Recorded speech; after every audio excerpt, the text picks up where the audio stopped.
আসসালামু আলাইকুম রাহমাতুল্লাহি ওয়া বারাকাতুহু। সবাইকে আমার আন্তরিক সালাম এবং শুভেচ্ছা। আপনারা আমাকে দেখতেছেন সংযুক্ত আরব আমিরাতের আবুধাবির আলাইন সিটি থেকে। আমি আপনাদের সাথে আছি ওবায়দুল ইসলাম। আমি দীর্ঘ 17 বছর আরব আমিরাতে আছি আমাদের এই আমান ট্যাক্সি কোম্পানিতে। আমাদের আমান ট্যাক্সি কোম্পানি বর্তমানে সৌদি আরবের মক্কা ট্যাক্সি নামে পরিচিত। অনেক ভাই বন্ধু যারা আছেন তারা আমার সাথে পরিচিত, যারা মক্কারমায় আমান ট্যাক্সির ভিসাতে গেছেন। তাদের উদ্দেশ্যে আমি বলবো তারা যেন একটু ধৈর্য ধারণ করে এবং কি যত তাড়াতাড়ি ভাষা শেখা যায়, যত তাড়াতাড়ি ট্রেনিং কমপ্লিট করা যায় সেই চেষ্টায় চালিয়ে যান। এবং কি লাইসেন্স গোল্ডেন চান্স হইতে পারে, অথবা লাইসেন্সের দেল্লাতে মোড়ে গিয়ে যে এক্সাম দিতে হয় সেটা যেন ফেল না হয়, যাতে এক চান্সেই আপনারা লাইসেন্স পেয়ে যান। সেই মনোবল, সেই শক্তি, সেই চিন্তা ভাবনা নিয়ে ড্রাইভিং করেন এবং কি লাইসেন্সের পাওয়ার উদ্দেশ্যে ট্রাই দিয়ে। যেহেতু আপনারা বাংলাদেশে আগে পরে গাড়ি চালাইছেন, সেক্ষেত্রে সেই মান সম্মানটুকু রাখবেন। আমরা বাংলাদেশিরা যেখানেই যাই না কেন আমরা খুব ধৈর্য ধারণ করি, এটা আমাদের মধ্যে আছে। আমরা সবসময় ধৈর্য ধারণ করি, ধৈর্যের সাথে থাকি। আজ পর্যন্ত একজন বাংলাদেশিকে দেখি নাই যে গিয়া ফেরত আসছে। ইনশাল্লাহ আপনারাও কেউই ফিরে আসবেন না। একটু ধৈর্য ধরেন এবং সব কিছু ঠিক হয়ে আসবে ইনশাআল্লাহ। ওইখানে ওয়ার্ক পারমিটের জন্য আপনাকে এক্সাম দিতে হবে। ইংলিশ আছে, ইংলিশে এক্সাম দিতে হয়। সেখানে এই ইংলিশগুলোকে আপনি আয়ত্ত করেন। কাস্টমারের সাথে কিভাবে কথা বলতে হবে, টাকা পয়সা ইংলিশে, 1 থেকে 100, 500, 1000, 1000, 500, 200, 30, 40, 50, তাই এই ইংলিশগুলো আয়ত্ত করেন। আরবিতেও এগুলারে তর্জমা করেন। তারপরে কিছু কিছু জায়গা আছে যারা উমরা করতে আইসা ভিজিটিং করে, যেখানে উমরা হাজিরা একটু সাহাবাদের কবর, প্রাচীন কালের ঘরবাড়ি, যেখানে ট্যুরিস্টরা ভ্রমণ করতে চায় সেই স্থানগুলোর নাম জানেন, রাস্তাঘাট সম্পর্কে জ্ঞান ধারণ করেন, যাতে কাস্টমার উঠলে বললেই যেন আপনি তাদেরকে নিয়ে যেতে পারেন। বড় বড় শপিং মল কয়েকটা আছে, ওগুলার নাম ধারণ করেন, জানেন, যাতে কাস্টমারকে আপনারা বলা মাত্র কি ওইখানে পৌঁছে দিতে পারেন। বড় বড় হোটেলের নামগুলো জানেন, যেখানে যাত্রীরা কিছুদিনের জন্য থাকে, যাতে যাতায়াতের জন্য বলা মাত্রকে যেন আপনি তাদেরকে ওই হোটেলে নিয়ে যেতে পারেন। তারপরে ক্লিনিক, হাসপাতাল, বড় বড় হাসপাতালগুলোর নামগুলো জানেন, কোথায় অবস্থিত, কোন রোডে আছে, এইসব সম্পর্কে আয়ত্ত করেন। গাড়ি ভিতরে কি আইন কানুন আছে, কি আইন কানুন মেনে গাড়ি চালাতে হয়। ট্যাক্সির আইন কানুন আর নর্মাল গাড়ির আইন কানুন এক না, আলাদা আলাদা। সেক্ষেত্রে সেই বিষয়ে ট্রেনিং নেন। ইনশাআল্লাহ যত তাড়াতাড়ি আপনি ট্রেনিং পাস করবেন, কমপ্লিট করবেন, তত তাড়াতাড়ি আপনি রোডের উপরে গাড়ি চালাতে পারবেন, বাড়িতে কিছু টাকা পাঠাইতে পারবেন। ঠিক আছে, আমি আপনাদেরকে দেখাইতেছি যে আমি ড্রাইভিং করতেছি, একটি গ্রাম থেকে শহরের দিকে যাচ্ছি। একটা কাস্টমার গ্রামের দিকে নামাইয়া এখন শহরের দিকে খালি ফেরত আসতেছি। এই রাস্তায় বুকিং ছাড়া অন্য কোনো কাস্টমার রোডের উপরে তেমন একটা পাওয়া যায় না।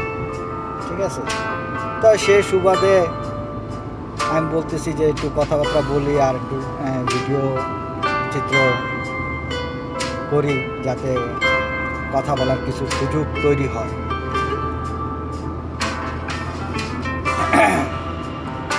আপনারা যারা ওইখানে আছেন সব সময় ক্যাম্পে থাকতে পারবেন না, চিরদিনের মতো ক্যাম্পে থাকতে পারবেন না, চিরস্থায়ী না।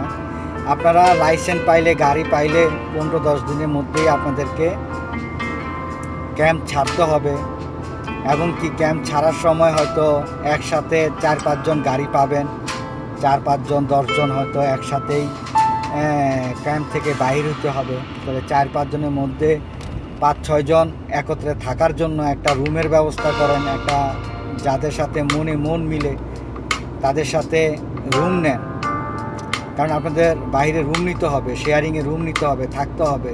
কিছু টাকা সেভিং করেন যাতে বেডপত্র বা অ্যাডভান্স দিয়ে যেন রুমে ঢুকতে পারেন। টাকা পয়সার প্রয়োজন আছে ভাই, উল্টাপাল্টা টাকা পয়সা খরচ করেন না, খাইয়েন না, নষ্ট করেন না। বিদেশের বাড়ি যখন কাম করতে শুরু করবেন, কামাইবেন, তখন হয়তো একটু অতিরিক্ত খরচ করলেও গায়ে লাগবে না। কিন্তু এখন যেহেতু পরিস্থিতি অনুকূলে নয়, সেক্ষেত্রে একটু হাত শক্ত করেই চলবেন। আর কাস্টমারের সাথে সুসম্পর্ক তৈরি করবেন, যাতে কাস্টমারের আপনাকে পছন্দ করে, আপনার কাছ থেকে আপনার মোবাইল নাম্বারটা চায় যে মোহাম্মদ আমি তো সকালে অমুক জায়গায় যাবো, তোর নাম্বারটা দিতে পারবি। যদি এরকমভাবে যদি একটা কাস্টমারকে ধরতে পারেন, তাহলে ওই কাস্টমারের মাধ্যমে আপনি দিনে 2-3টা ট্রিপ পাইরা লাগতে পারবেন। ঠিক আছে, এরকম যদি কাস্টমার বানাইতে পারেন তাহলে দিনে ওই কাস্টমারের মাধ্যমে 2-3টা ট্রিপ মারতে পারবেন। এরকম করে যদি 4-5টা কাস্টমার মারা যায়, তাহলে মনে করেন 15-20-25টা ট্রিপ আপনি দিনে মারতেই পারবেন। সেক্ষেত্রে আমি এও শুনছি আপনাদেরকে টিপসের মাধ্যমে রুলস করছে যে আপনারা যদি 20টা ট্রিপ মারতে পারেন তাহলে 200, 15টা ট্রিপ মারতে পারলে 100 রিয়াল দিবে। সেক্ষেত্রে আপনারা এই জিনিসটা অবলম্বন কেন করতেছেন না? যে আপনারা চাইলেই তো কাস্টমার এর সাথে সুসম্পর্ক করে ওই কাস্টমারের মাধ্যমে 2-3টা ট্রিপ মারতে পারেন, হোক ছোট ট্রিপ হোক বড় ট্রিপ, ঠিক না? তাই আপনি কাস্টমারের সাথে খুব ভালো আচরণ করবেন, যাতে কাস্টমার আপনার প্রতি আগ্রহ থাকে। আপনার গাড়িটা পরিষ্কারও রাখতে হবে। গাড়ি যদি পরিষ্কার রাখেন, গাড়িতে যদি খুব ভালো গ্রান স্মেল আসে, তাহলে কাস্টমার আপনার কাছ থেকে নাম্বারটা চাইবে।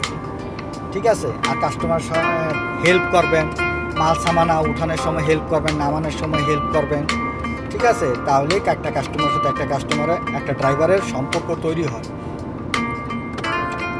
আমার এই কথাগুলো বলার একটাই কারণ, আপনাদের কাজটা যেন সহজ হয়, কঠিন না হয়। আপনারা ওইখানে নতুন, আমার বলাটা হচ্ছে গিয়া যে আমি আপনাদেরকে সাপোর্ট করতেছি, আপনাদেরকে সাহায্য করতেছি। হয়তো আমি আপনাদের পাশে থেকে আপনাদের কিছু করতে পারতেছি না, কিন্তু দূর থেকে আপনাদেরকে অ্যাডভাইস দিয়ে হইলেও আমি আপনাদের পাশে থাকতে চাই। ঠিক আছে, যাওয়ার আগেও আমি আপনাদের পাশে ছিলাম, যাওয়ার পরও আমি আপনাদের সাথে আসি, থাকতে চাই। যে আমার ভাইটা আমার কথা শুনেই ওই দেশে গেছে, এখন হয়তো ওই দেশে যাওয়ার পরে সে হয়তো যা দেখতেছে হয়তো কম বেশ একরকম না হইলেও কিন্তু পরিস্থিতি কিন্তু এরকমই। যদি এখন কন্ট্রোলার, আইটিসি বা ট্রান্সপোর্ট কন্ট্রোলার যদি নিয়ন্ত্রণ করত, তাহলে হয়তো আপনাদের কাজটা আরও সহজ হইতো। ঠিক আছে, যারা নন মিটারে গাড়ি চালায় একবারে যদি কন্ট্রোল করতে পারতো, তাহলে আপনাদের কাজটা অনেক সহজ হয়ে যেত, পাহাড় সমান কঠিন হইতো না। কিন্তু ইনশাল্লাহ ধৈর্য ধরেন, ইনশাল্লাহ সব কিছু ঠিক হয়ে আসবে। তারা কোম্পানিও চাইবে না যে আমার পেট্রোল জ্বালানি খরচ এইভাবে যায়, আর আমি ফ্রিতে বসায় ড্রাইভার করে এইভাবে বসায় খাওয়াবো, টাকা দেব, বেতন দেব, এটাও কোম্পানি চায় না। কোম্পানি যত দ্রুত চায় আপনাদের পরিস্থিতি পরিবর্তন আসুক, আর সবার পরিবর্তন হোক, এই আর কি। আপনারা আমাকে দেখতেছেন সংযুক্ত আরব আমিরাতের আবুধাবির আলাইন সিটির আমান ট্যাক্সি কোম্পানিতে আমি আছি। বাংলাদেশের অনেক ভাই, পাকিস্তান, ইন্ডিয়া, নেপালের অনেক ভাই, আফ্রিকার অনেক ভাই আমার সাথে যোগাযোগ করছেন, আমাকে চিনেন, জানেন, পরিচিত। ইনশাল্লাহ আমি যদি কখনো আসতে পারি মক্কায়, আপনাদের সাথে দেখা হবে ইনশাআল্লাহ। আমি যদি উমরাও করতে আসি তারপরেও দেখা হবে, যদি কোম্পানিতে আসি তারপরেও দেখা হবে ইনশাআল্লাহ।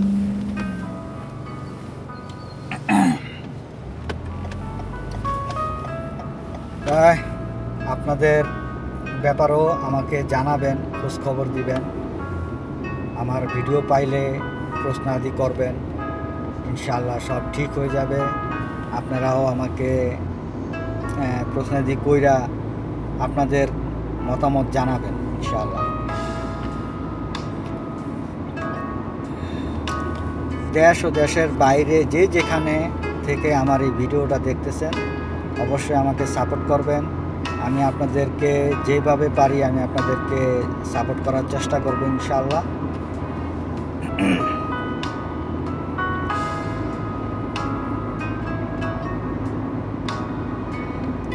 তারপর গাড়ি সকালবেলায় আপনারা গাড়িটা যদি পান, গাড়িটা নিজে চেক করবেন, অয়েল চেক করবেন, রেডিয়েটর পানি ঠিক আছে কিনা চেক করবেন, ব্রেক অয়েল চেক করবেন, ঠিক আছে। আর গাড়ির আশেপাশে দেখবেন কোনো বডিতে স্ক্র্যাচ আছে কিনা, অথবা টায়ারের হাওয়া ঠিক আছে কিনা, ঠিক আছে। শুধু ঘুমের থেকে উঠাই গাড়ি স্টার্ট দিয়েই কিন্তু বাহির হবেন না।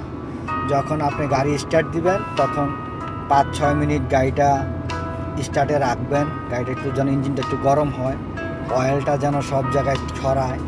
সেক্ষেত্রে এই 5-10 মিনিট আপনি গাড়িটার আশেপাশে চেক করবেন এবং শারীরিক ব্যায়ামও করে নিতে পারেন, ঠিক আছে। শারীরিক ব্যায়াম, ঠিক আছে, হাত উঁচা নিচা, পাটা একটু ঝাঁকানি দেওয়া, উঠবস করা, কোমরটা এদিক ওদিক বাম দিকে ডান দিকে ঘোরানো, একটা শারীরিক ব্যায়ামও করে নিলেন।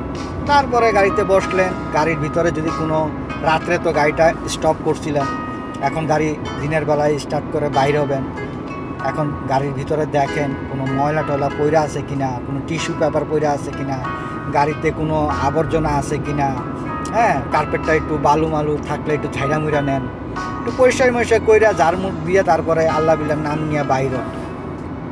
এইভাবেই রাত্রে গাড়ি চালাইছেন, সকালে একটা গাড়ি স্টার্ট দিয়েই বাইরে যান না, গাড়িতে ময়লা টয়লাও থাকতে পারে, তো এগুলো পরিষ্কার করে তারপরে বাইর হবেন। আর সবসময় নিজের ড্রেসটাও ক্লিন রাখার চেষ্টা করবেন। এর জন্য জরিমানা আছে, কন্ট্রোলার জরিমানা করে। আপনার শার্ট 1 থেকে 2 দিনের বেশি ব্যবহার করবেন না, কারণ আরব কান্ট্রি খুব গরম, ওইখানে এত গরম যে আপনার এসিতে না থাকলে একটু সামান্য গাড়ি থেকে বাইরে এলেই মনে করেন পেট্রোল বা আবিজাবি নিতে গেলেই মনে করেন শরীর ঘামে যায়, এতে কিন্তু দুর্গন্ধ ছড়ায়। তো এর জন্য আপনার ড্রেসটা অবশ্যই 1-2 দিন পরে পরিবর্তন করবেন, ধোয়ার চেষ্টা করবেন। কোম্পানি থেকে আপনারা 6 মাস পর 2-2টা করে জামা প্যান্ট পান, শুজও দেয়, বেল্টও দেয় আমাদের কোম্পানি। এখন আপনাদের এখানে দেয় কিনা জানি না, ঠিক আছে। তো ইনশাল্লাহ কোম্পানির আইন কানুন ফলো করবেন, এতে আপনার জন্য অনেক সুবিধা হবে। কারণ অনেক ভুল ভ্রান্তি থেকে আপনি ফাইন থেকে মুক্ত থাকবেন। তারপরে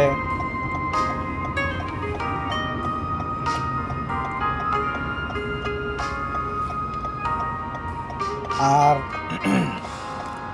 গাড়িতে খুচরা পয়সা রাখবেন, কয়েন 1 রিয়ালের ছোট ছোট কয়েন আছে না, এই কয়েনগুলো রাখবেন। যদি ক্যাশ দেয় তাহলে কয়েন ফেরত দিতে হয়, বা ক্যাশ টাকা রাখবেন, কিছু টাকা ভাঙতি রাখবেন যাতে কাস্টমারের সাথে লেনদেন করতে হয়। তারপরে বাস কাস্টমারের সাথে কোনো বিষয় নিয়ে তর্কি রাগারাগি ভাগাভাগি করবেন না, এতে কোম্পানি কোনো কাস্টমারে বেলেম দিবে না, বেলেম আপনাকেই দিবে, ঠিক আছে। কাস্টমারের শত অপরাধ হোক, সেই অপরাধ কাস্টমারের উপরে আসবে না, সব কিছু আপনার উপরেই আসবে। তো সেক্ষেত্রে আপনি সবসময় ধৈর্য ধারণ করবেন। এমনকি রোডের উপরেও যখন আপনি গাড়ি চালাবেন, অনেকে আপনার সাথে চিল্লাচিল্লি করবে, হর্ন মারবে, এটা করবে ওইটা করবে, তারপরও আপনি বাইরের কোনো গাড়ির সাথে রেস দিবেন না, এমনকি নিজে রাগ হইয়া গাড়িটা চাপাই দিবেন না। এইসব আপনার উপরেই আসবে। রকলেসিং ড্রাইভার হিসাবে দেখবে আপনার ধৈর্য নাই। সবচেয়ে বড় হচ্ছে গিয়ে ধৈর্য। ট্যাক্সি কোম্পানিতে আপনাকে ধৈর্যের পরীক্ষাটা সবচেয়ে বড় আগে দিতে হবে।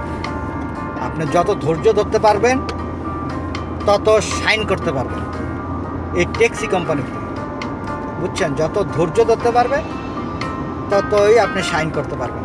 ধৈর্য নাই, আপনি সাইন করতে পারবেন না, কোম্পানিতে টিকে থাকতে পারবেন না, ঠিক আছে। বাসা বাড়িতে ডিউটি করেন, 1000, 1500 বা 1200 টাকার উপরে কোনো বেতনই নাই, কিন্তু আপনি এখন ট্যাক্সি কোম্পানিতে আসছেন, আনলিমিট বেতন, আনলিমিট।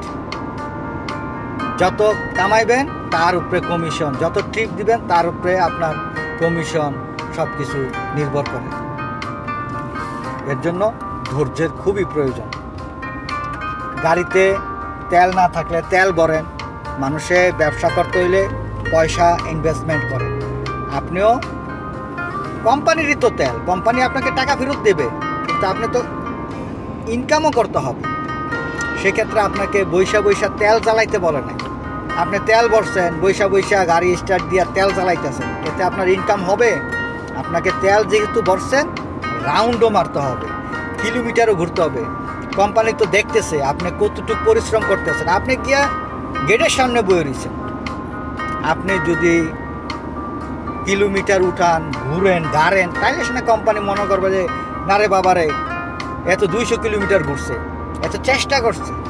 কিন্তু আপনি 50 কিলোমিটারও ঘুরেন নাই, বাসার থেকে গিয়ে মসজিদে বইছেন, মসজিদ থেকে আবার বাসায় পড়ছেন। তো এই ক্ষেত্রে তো আপনি ইনকাম করেন নাই, শুধু হাজিরাটা দিছেন। যদি আপনি পরিশ্রম করতেন, যদি আপনি এদিক থেকে ওদিকে যাইতেন, বাম দিক থেকে ডান দিকে যাইতেন, একটা না একটা কাস্টমার পাইয়া যেতেন। চেষ্টা করলে কি না মিলে, ঠিক আছে।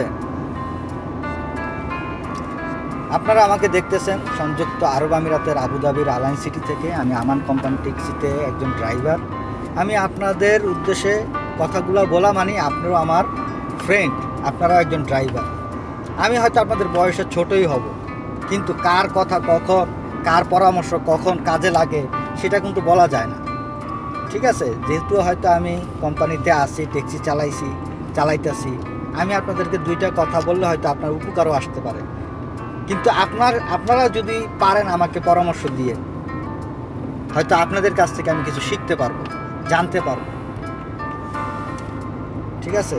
আমরা একে অপরের সহযোগিতা করি, একে অপরের সাথে কথা বলি, ইনশাল্লাহ আমরা সবাই সাকসেস হব। আমরা চেষ্টা করব, যেহেতু বিদেশের বাড়িতে আসছি, কোম্পানি নতুন হোক, যেহেতু আমরা এখানে আসছি, এটা কাজের বিষয়, কাজ করতে আসছি, তাহলে চেষ্টাটা আমাদেরকেই করতে হবে। কারণ আমাদের পরিবার আছে, আমাদের পরিবার আমাদের দিকে তাকিয়ে আছে। আমাদেরকে চেষ্টা করতে হবে। আমাদের ছেলেমেয়েরা টাকায় আছে, আপনি টাকা পাঠাইলে তারা প্রাইভেট টিচার পাবে, নাইলে একটা টিচার দিয়া তো চলতেছে না। আপনি একটু পয়সা পাঠাইলেই তারা 2-3টা টিচারের মাধ্যমে, একটা অঙ্কের টিচার লাগে, একটা ইংলিশের টিচার লাগে, একজন সায়েন্সের টিচার লাগে, কমার্সের টিচার লাগে, প্রাইভেট পড়তে হয়। আপনাদের চেষ্টা করতে হবে। আপনারা যদি আইসেই পড়ছেন, চেষ্টা করতে হবে। কেউ হয়তো দুধের বাচ্চা রাখতে আসছেন, হ্যাঁ, তার হয়তো সুজির প্রয়োজন, দুধের প্রয়োজন, কাপড়ের প্রয়োজন, ক্লিনিকে মাসে 2-1 বার যাইতেই হয়, ছোটো বাচ্চা, টাকার প্রয়োজন আছে। চেষ্টাটা আপনাকেই করতে হবে, পরিবারের জন্য করতে হবে। যেহেতু আইসা পড়ছেন, পিছনের দিকে তাকানোর কোনো ইয়া নাই, সামনের দিকেই। ইনশাআল্লাহ আপনাদের সব সমস্যার সমাধান হয়ে যাবে ইনশাআল্লাহ। আশা করি আপনারা চেষ্টা করুন, ঠিক আছে? বৈশা থাকেন না ভাই, বৈশা থেকে সময় নষ্ট করেন না, বৈশা থেকে তেল জ্বালায়েন না।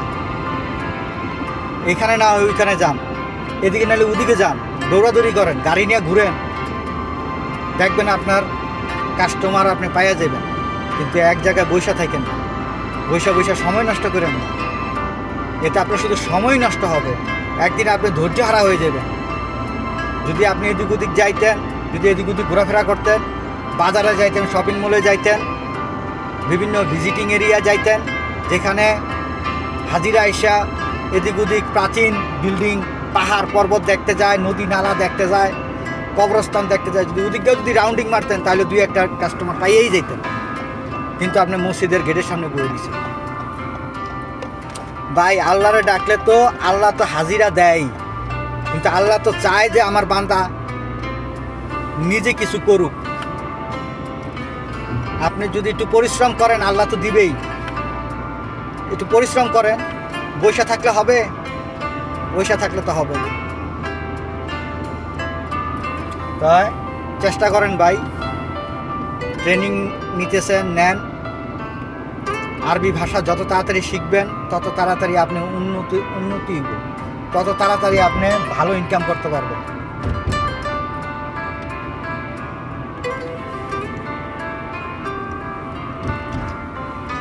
আপনারা আমাকে দেখতেছেন সংযুক্ত আরব আমিরাতের আবুধাবির আলান সিটিতে। আমাদের কোম্পানিটা মক্কা মোকাররমায় মক্কা ট্যাক্সি নামে পরিচিত। ভিডিওর অনেকটা শেষ প্রান্তে আমি আছি, তাই আমি আপনাদের কাছ থেকে এখন বিদায় নেব। আপনারা সবাই ভালো থাকবেন, সুস্থ থাকবেন। আপনাদের কাছ থেকে এই কামনা করে আমি আপনাদের কাছ থেকে বিদায় নিতেছি। আসসালামু আলাইকুম ওয়া রাহমাতুল্লাহি ওয়া বারাকাতুহু। সবাই আমার জন্য দোয়া করবেন, ভালো থাকেন, সুস্থ থাকেন, এই কামনা। আল্লাহ হাফেজ।